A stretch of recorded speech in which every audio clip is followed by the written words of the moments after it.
আজি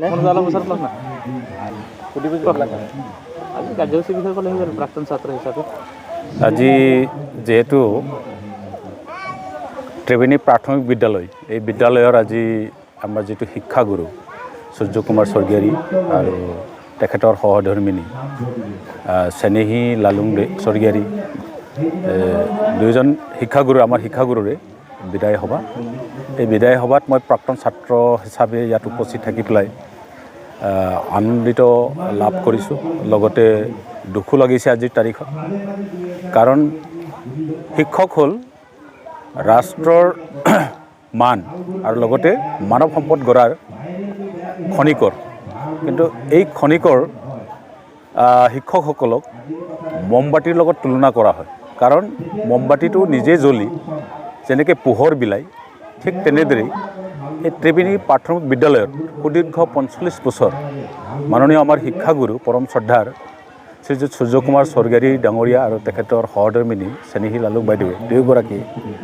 সৰ্বোচ্চ ত্যাগ কৰি পেলাই এই ৪৫ বছৰ ধৰি পেলাই ইয়াত শিক্ষকতা কৰি পেলাই এই অঞ্চলৰ ছাত্ৰ ছাত্ৰীসকলৰ যথেষ্ট শিক্ষা গ্ৰহণ কৰাত যথেষ্ট অৰিহণা যোগাইছে আৰু তেখেতৰ ৪৫ বছৰ পিছত তেখেতৰ যিহেতু চাকৰি নহ'লেও তেখেতে যিটো পঢ়ুৱা ছাত্ৰ আজি সুদূৰ আমেৰিকা নিচিনা জেগাত এজন আৰক্ষী বিষয়া উচ্চপদস্থ আৰক্ষী বিষয়া আছে কৰ্মৰত আৰু বহুতো ছাত্ৰ ছাত্ৰী শিক্ষকতা কৰিছে চাকৰি পালে শিক্ষকতা আৰু সেনা বাহিনী পুলিচ অন্যান্য বিভাগত বহুতে চাকৰি পালে বহুতো সমাজকৰ্মী এই বিদ্যালয়ৰ পৰা ওলালে ময়ো এজন এই বিদ্যালয়ৰে এজন প্ৰাক্তন ছাত্ৰ ময়ো ইয়াতে অধ্যয়নৰত কিন্তু বিদ্যালয়খন আজি চৰকাৰীকৰণ নোহোৱাত আমি প্ৰাক্তন ছাত্ৰসকলে খুব আজি দুখ প্ৰকাশ কৰিছোঁ আৰু কি কাৰণে নহ'ল সেইটো আমি বিবেচনা কৰিব যোৱা নাই কিন্তু আজিৰ তাৰিখত মই এটা আহ্বান জনাইছোঁ চৰকাৰৰ প্ৰতি যিসকলে তাৰমানে সুদীৰ্ঘ বছৰ ধৰি ইমান বছৰ ধৰি এই বিদ্যালয়ৰ লগত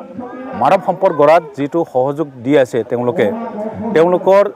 যিটো অবৈতনিকভাৱে তেওঁলোকে আজি অৱসৰ গ্ৰহণ কৰিব লগা হ'ল তেখেতলোকৰ প্ৰতি যাতে চৰকাৰে এটা কিবা হৃদয় এটা শুভ চিন্তা কৰে এটা যেনেকৈ বহুজনক তাৰমানে অৰুণোদয় আঁচনি বা বিভিন্ন আঁচনিৰ দৰে যে চৰকাৰে জনসাধাৰণক যেনে কিবা কৰিছে সহায় সহযোগিতা কৰিছে ঠিক তেনেদৰে এই শিক্ষকসকলকো দীঘলীয়া সময় শিক্ষক কৰি পেলাই অৱসৰ বিনা বেতনেৰে শিক্ষক অৱসৰ গ্ৰহণ কৰা এই শিক্ষকসকলৰ প্ৰতিও এটা আঁচনি প্ৰস্তুত কৰি তেওঁলোকৰ ভৱিষ্যত জীৱন যাতে এটা চলিব পৰা অৱস্থা কৰি দিয়ে তাৰ কাৰণে মাননীয় আমাৰ অসমৰ মুখ্যমন্ত্ৰীৰ লগতে মাননীয় শিক্ষামন্ত্ৰী মহোদয়ক মই অনুৰোধ কৰিছোঁ আৰু আমি ভাবোঁ যে ভৱিষ্যতে যেন এইটো নহওক আৰু তেওঁলোকৰ প্ৰতি এটা ভাল এটা দৃষ্টিৰে চাওক চবে তাকে কামনা কৰিছোঁ আমি আজি ৩ নং মূৰ্কং চেলেক ত্ৰিবেণী প্ৰাথমিক বিদ্যালয়ৰ পৰা অৱসৰ গ্ৰহণ কৰিলোঁ 1979 চনৰ পৰা বিদ্যালয়খন প্ৰতিষ্ঠিত কৰি সুদীৰ্ঘ আজিলৈকে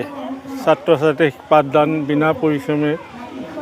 বেতনে ছাত্ৰ ছাত্ৰীক পাঠদান দি আহিছিলোঁ বহুতো বাধা বিঘিনিৰ মাজেৰে আমাৰ অৱসৰ সময় হোৱাত আজি প্ৰাক্তন ছাত্ৰ ছাত্ৰীসকলে আমাক অৱসৰ দিছে বিদায় সম্ভাষণ জনাইছে গতিকে আমি খুব আনন্দিত মাত্ৰ আমি পৰিশ্ৰমী নাপালোঁ তাৰ প্ৰতিও আমাৰ কোনো আক্ষেপ নাই কিন্তু ছাত্ৰ ছাত্ৰীসকলে যে জ্ঞানৰ পোহৰ পালে এইখিনি কথা ভাবিয়ে আমি খুব আনন্দিত হৈছোঁ গতিকে চৰকাৰে অসমত যিবিলাক এনেধৰণে 40-45 বছৰ খাটি থকা শিক্ষক শিক্ষয়িত্ৰী আছে তেখেতলোকৰ জীৱনলৈ উন্নতি অহাকৈ সেই বিদ্যালয়বিলাক প্ৰাদেশিকৰণ কৰি ছাত্ৰ ছাত্ৰী শিক্ষকদ্বয়ৰ গৃহৰ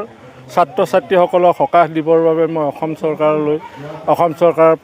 মুখ্যমন্ত্ৰী মাননীয় শ্ৰীযুত হিমন্ত বিশ্ব শৰ্মা ছাৰক অনুৰোধ জনালোঁ যাতে তেওঁলোকৰ কোনো নকৰাকৈ তেওঁলোকক পদবিলাক প্ৰাদেশিকৰণ কৰি চৰকাৰী মঞ্জুৰি কৰি দিয়ে আজি ৩ নং মূৰ্কং চেলেক ত্ৰিবেণী প্ৰাথমিক বিদ্যালয়ত ৪৫ বছৰে শিক্ষকতা কৰি বিনা বেতনে অৱসৰ গ্ৰহণ কৰা সূৰ্য স্বৰ্গীয়াৰী আৰু সহধৰ্মিনী স্নেহী লালুঙক আজিৰ এই মুৰ্কংচেলেকবাসী ৰাইজে যি গভীৰ বেদনাৰে বিদায় দিলে তাৰ প্ৰতি আমি দুখ প্ৰকাশ কৰিছোঁ। আৰু ময়ো তেনেধৰণেৰে এজন শিক্ষক 21 চনত ময়ো অৱসৰ গ্ৰহণ কৰিছোঁ। আমি অশেষ চেষ্টা কৰাৰ পাছতো অসম চৰকাৰে কোনো ধৰণে আমাৰ এই শিক্ষকসকলৰ প্ৰতি তেখেতসকলে কোনো ধৰণৰ ব্যৱস্থা নল'লে। সদশেষত আমাৰ জিলাৰ পৰাই মাননীয় শিক্ষামন্ত্ৰী ডক্টৰ ৰণোজ পেগু আছে, মাননীয় মুখ্যমন্ত্ৰী হিমন্ত বিশ্ব শৰ্মাক আমি আহ্বান কৰিব বিচাৰোঁ, অন্ততঃ এককালীন সাহাৰ্য হিচাপে এই অৱসৰপ্ৰাপ্ত শিক্ষকসকলক দি তেখেতসকলৰ জীৱনৰ ভৱিষ্যত শেষৰ জীৱনৰ ভৱিষ্যতৰ কাৰণে সকাহ এটা দিব বুলি আশা কৰিছোঁ, যাতে যেন আমাৰ অকল ত্ৰিবেণী স্কুলে নহয় বা বালিজান LP স্কুলে নহয়, অসমত বহুতো এনেধৰণৰ শিক্ষক আছে। সেই শিক্ষকসকলৰ প্ৰতি উপযুক্ত এটা এককালীন সাহাৰ্য দিয়াৰ ব্যৱস্থা চৰকাৰক কৰিবলৈ মই এই চৰকাৰক আহ্বান জনাইছোঁ।